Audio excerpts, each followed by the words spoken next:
binjyo mbashubuzi ba Rubiri Market muri Mbarara City South na hatebine bwekoro ahabwo mu rogwayo kizemidara yabo babire ne bakora rero bakasigara batine chwera bebembezi ba Mbarara ba Jomo Mugabi ba Kachebezi owekitinisa tashobya speaker witu wa Mbarara batwatereho nityo mu government ya NRM tugire cyo tuhaganyurwamo abo kuba nko muhendo ko gwagureba umunyamakuru abantu abo n'abantu binje munonga bakazi n'abashija tibine ukuza nibaronda he baratandikira ababurire aba hari yuko biyanga gushangana efuzi n'ifakazi no kuba kubasa twatara batwatereho abo kuba no shango bire no bino oboerere bwawe ni uri no burebera aka business ako ine kasi akawaho ni ho kutandikira ushangena kuyone kuryamisho kino nico gukora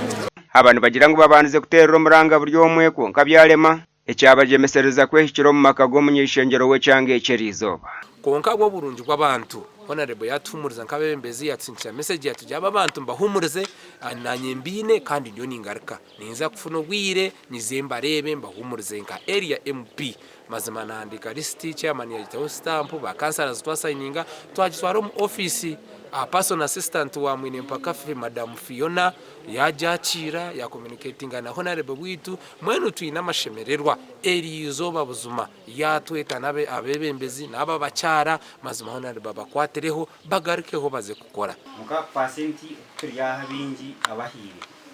turabafuna mpora aza hati yo febe yanje inakubirenisha abo musayidi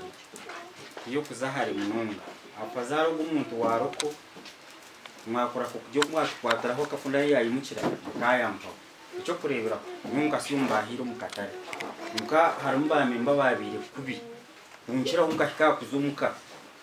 ngagire kinarunda yo kugira ngo umuntu ugwafuna kuyarara uncyakare ninga bwatafu kieski 18 nizo zahwerekera iro kukirayo Wait honorable mwine mpaka yabashagikana emitwaro 20 buri omwe kandi yabaragana so kugarura hakatare n'emidara yabe yasiskire ombwire bwa heyi ngani mu mwebare gukora se byabireho nishasha nimwe kumwebembezi nabembezi batahi banje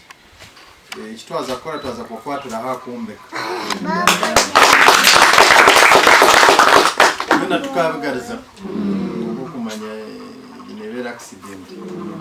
so munaza muronde emitwaro 20 umuntu kwagura hemitogariza umudara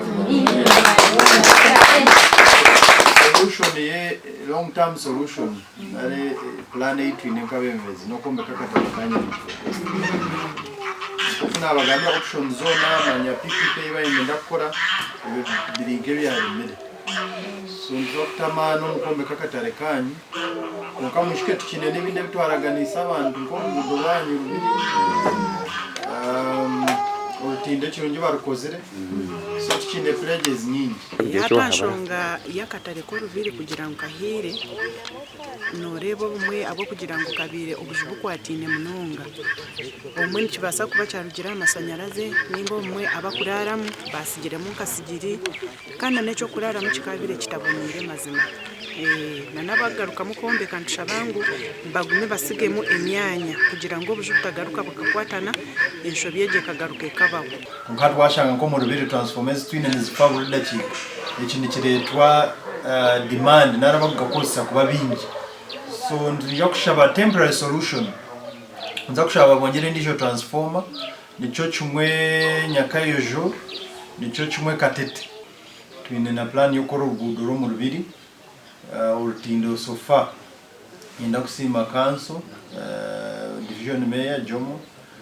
urutindo barukozere ryagati ya rubiri na Renton so no kushaba abantu bagumiseze kandi mbasima ubuteka rakasa Ndisande William TV West